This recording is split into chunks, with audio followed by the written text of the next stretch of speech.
சுப்பிரமணியர் அருளால் நேயர்கள், ஜோதிட அன்பர்கள், ஆன்மீக அன்பர்கள் அனைவருக்கும் அன்பான வணக்கங்கள். நான் உங்கள் வாழ்க வளமுடன் ஜோதிடர் ஸ்ரீ குரு சுந்தர வடிவேல்.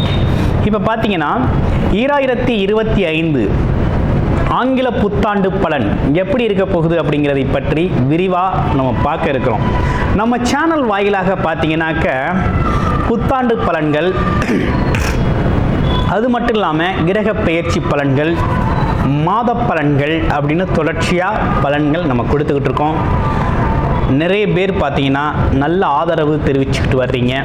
அது மட்டும் இல்லாமல் நிறைய ஜாதகங்கள் கொடுத்து நமக்கு பார்த்துக்கிட்டு வர்றீங்க. ஆமாம், திருக்கணித முறைப்படி ஜாதகம் எழுதவும் கொடுத்துருக்கீங்க. அனைவருக்கும் நன்றியும் வாழ்த்துக்களும். இப்போ பார்த்தீங்கன்னாக்க இந்த 2025 4 விதமான பெயர்ச்சிகள், கிரகங்கள் பெயர்ச்சி அடையுது. இப்போ இதில் முக்கியமான பெயர்ச்சி அப்படின்னு எடுத்துக்கிட்டோம்னா குரு பெயர்ச்சி, சனி பெயர்ச்சி, ராகு கேதுக்களோட பெயர்ச்சி அப்படிங்கிற பெயர்ச்சிகள் இருக்குது. இதில் உங்களுடைய ராசிக்கு மெயினாக இப்போ ஒரு விஷயம் ரிலீஃப் ஆகிட்டீங்க. என்னன்னா, இந்த 7.5 சனி அப்படிங்கிற ஒரு பாதிப்பில் இருந்தீங்க இல்லையா, மகர ராசி. காலச்சக்கரத்தின் 10வது ராசியான மகர ராசி எப்போதுமே தொழில், வேலை, வருமானம் அப்படின்னு சொல்லி அதை பற்றியே அசைவு போட்டுக்கிட்டு இருக்கக்கூடியது அமைப்பு கொண்டவர்கள். ஆமாம், கௌரவம், பதவி, பட்டம் சார்ந்து யோசிக்கிறது. ஆமாம், வியாபார ராஜதந்திரங்களை அறிஞ்சு வச்சிருக்கிறது. ஆமாம், தொழில் நுணுக்கங்களை கற்று வச்சிருக்கிறது. இப்படிப்பட்ட விஷயங்களுக்கெல்லாம் சொந்தக்காரர்களாக இருக்கக்கூடிய மகர ராசி என்பது ரொம்ப ஸ்ட்ராங்கான ஆட்கள். இவங்களுக்கு பாருங்கள், இப்போ இந்த வருடத்தில் இந்த சனியால் ஏற்பட்ட 7.5 சனி பாதிப்பு அப்படிங்கிறது டோட்டலாக விலகிடுச்சு. 7.5 சனி பாதிப்பிலிருந்து முழுமையான விடுதலை மகர ராசி அன்பர்களுக்கு மிகப்பெரிய முழுமையான விடுதலை அப்படிங்கிறது ஏற்பட்டுச்சு. இனி பார்த்தீங்கன்னா அப்படி ஒரு பாதிப்பு அப்படிங்கிறது உங்களுக்கு இனி இல்லை. ஒரு சிறப்பான விஷயம்தான். அடுத்து உங்களுக்கு 3ஆம் இடத்துல ராசிநாதன் சொல்லக்கூடியவர் 3ஆம் இடத்துல போய் பயணம் பண்ணுறார், முயற்சி ஸ்தானத்தில். ஆமாம், ராசிநாதன் 3ஆம் இடத்துல போய் மறைகிறாரு அப்படின்னு கூட எடுத்துக்கலாம். அப்போ 3ஆம் இடத்துல மறைகிறாரு அப்படின்னா கொஞ்சம் கவனம் எடுத்துக்கணும். முயற்சிகளில் கொஞ்சம் அதீத முயற்சிகள் கண்டிப்பாக உங்களுக்கு வேலை, தொழில் சார்ந்த விஷயத்துக்கு தேவைப்படுது அப்படிங்கிற மாதிரி தான் அமைப்பு. அதே போல் மூத்த, இளைய சகோதர, சகோதரி உறவுகளில் ஒற்றுமை பாராட்டணும் அப்படிங்கிற ஒரு அமைப்பு இருக்குது. பிரிவினைகள் இல்லாது பேச்சுவார்த்தைகளில் பார்த்தீங்கன்னாக்க கவனம் ஏற்படுத்தும் வகையில் இந்த வருடம் அமைஞ்சிருக்கு. அடுத்து பாருங்கள், 2ஆம் இடத்துல ராகு கேதுக்களோட பெயர்ச்சி எப்படி இருக்குது அப்படின்னு பார்க்கையில் 2இல் ராகு, 8இல் கேது. மகர ராசி அன்பர்களுக்கு 2இல் ராகு வந்துட்டாரு அப்படின்னாலே கொஞ்சம் பேச்சில் கூடுதல் பேச்சு வரும். ஆமாம், அதிகப்படியான பேச்சு, அசாத்திய துணிச்சல், எதற்கும் பார்த்தீங்கன்னா ரொம்ப ஸ்ட்ராங்காக உத்தரவாதம் கொடுக்கறது, நம்பிக்கையை ஏற்படுத்துறது, இப்படிப்பட்ட விஷயங்கள்லாம் செய்ய ஆரம்பிப்பீங்க.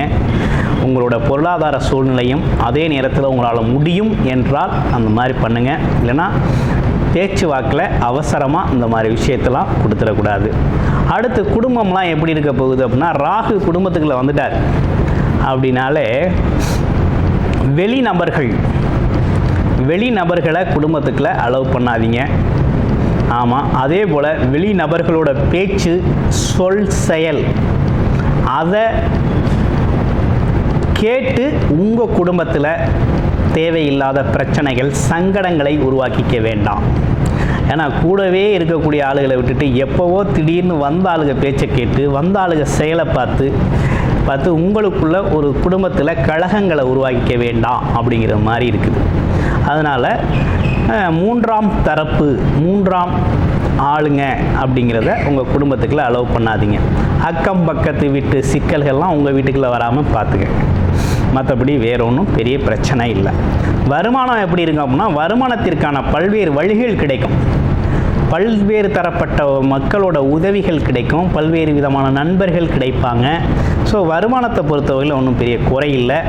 அதே நேரத்தில் பழக்க வழக்கம், வருமானம் சார்ந்த விஷயங்கள், பல்வேறு துறை சார்ந்த முன்னேற்றங்கள், தொழில் வாய்ப்புகள் இதெல்லாம் வந்து நிறைய கிடைக்கிது, பயன்படுத்திக்கலாம். அடுத்து 8ஆம் இடத்துல கேது. 8ல் யாராவது ஒரு கிரகம் இருந்து தான் ஆகணும். அப்போ கேது இருக்கிறது ரொம்ப நல்லது. ஆமாம், வீண் விவாதங்கள், வீண் வாக்குவாதங்கள், வீணான பிரச்சனைகள்லாம் தவிர்க்கப்படுது. அதே நேரத்தில் 8ல் கேது இருக்கிறது அப்படிங்கிறது பார்த்தீங்கன்னா கொஞ்சம் தொலைதூர பயணங்கள்லாம் அவங்களுக்கு சாதகமாக முடியும்.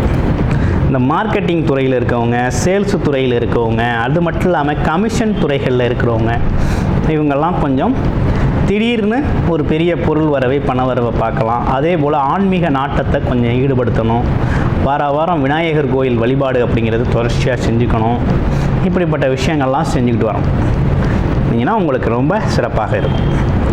அடுத்து குரு பகவான், குரு பெயர்ச்சி எப்படி இருக்க போகுது அப்படின்னு பார்க்கையில், குரு பெயர்ச்சி அப்படிங்கிறது உங்களுக்கு உங்களுடைய ராசிக்கு எப்படி இருக்குது அப்படின்னு பார்க்கையில், உங்களோட ராசியிலுக்கே 2ஆம் இடத்தை குரு பார்க்குறாரு, 12ஆம் இடத்தை குரு பார்க்குறாரு, 10ஆம் இடத்தை குரு பார்க்குறார்.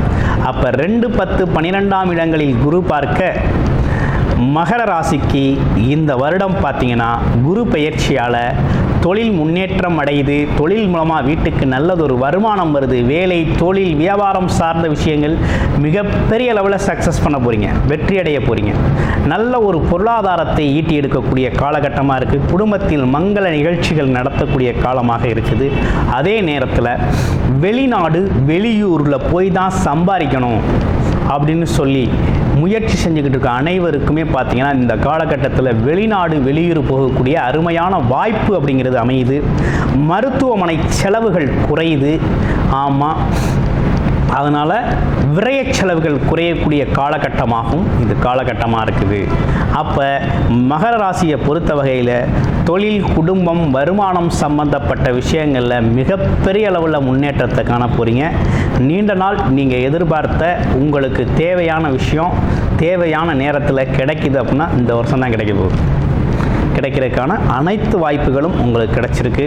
அதே நேரத்தில் 12ஆம் இடத்தை குரு பார்க்கறதுனால கொஞ்சம் விரய செலவுகள் எதுவும் கொடுப்பாரோ அப்படிங்கிறது மாதிரி ஒரு எண்ணம் தோன்றும்.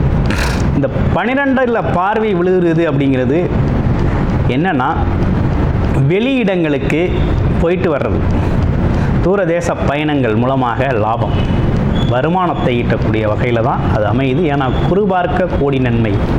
குரு பார்த்தாலே நமக்கு நன்மை தாங்க. பல்வேறு வழிகளில் நமக்கு நன்மை தான் சேரப்போகுதே தவிர கெடுதல் அப்படிங்கிறது அதன் மூலமாக வந்துடாது. அப்போ இந்த காலகட்டத்தை பொறுத்த வகையில் என்ன விதமான வழிபாடு நல்லா இருக்குது அப்படிங்கிறத பார்க்குறோம்.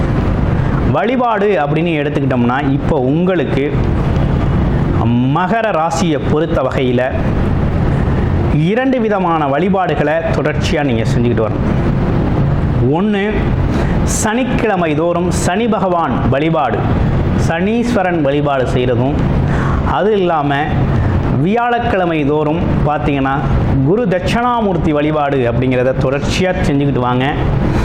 தொழில், வேலை, வருமானம், உடல் ஆரோக்கியம், ஆமாம், குடும்பத்தின் முன்னேற்றம், மேன்மை, உயர்வு, பதவி உயர்வு, அதே நேரம் அரசியல் அதிகாரங்கள், மக்கள் புழக்கம், மக்களோட தொடர்பு, ஆமாம், அறப்பணி செய்கிறது, அதே போல் பார்த்திங்கன்னா கோவில் சார்ந்த விஷயங்கள், ஆமாம், இந்த மாதிரி விஷயங்களுக்கெல்லாம் கோவில், அடிக்கடி கோவிலுக்கு ஏதேனும் செய்கிறது, ஆமாம், எப்போதுமே ஒரு அமைதியான சூழ்நிலையை மனசுக்குள்ளே கொண்டு வந்து அதற்கு பிறகு நீங்கள் சாதிக்கணும் அப்படிங்கிறத தாராளமாக அந்த காலகட்டத்தில் சாதிக்கலாம்.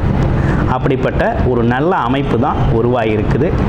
ஸோ மங்கள நிகழ்ச்சிகள் குடும்பத்தில் நடத்தக்கூடிய ஒரு நல்ல காலகட்டமாக இந்த காலகட்டம் அமைஞ்சிருக்கு. குழந்தைங்களுக்கு திருமணம் செய்கிறது, சுப நிகழ்ச்சிகளை நிறைய நடத்துறது அப்படிங்கிற ஒரு விஷயமெல்லாம் இந்த காலகட்டத்தில் நடக்கும். கிட்டத்தட்ட மகர ராசியை பொறுத்த வகையில் ஒரு நல்ல காலம் தொடங்கிருச்சு. நல்ல காலத்துக்கான விஷயங்கள் நடக்க ஆரம்பிக்க போகுது. உங்கள் வாழ்க்கை வளமாக போகுது. நன்றி, வணக்கம், வாழ்த்துக்கள். அனைவருக்கும் ஆங்கில புத்தாண்டு நல்வாழ்த்துக்கள்.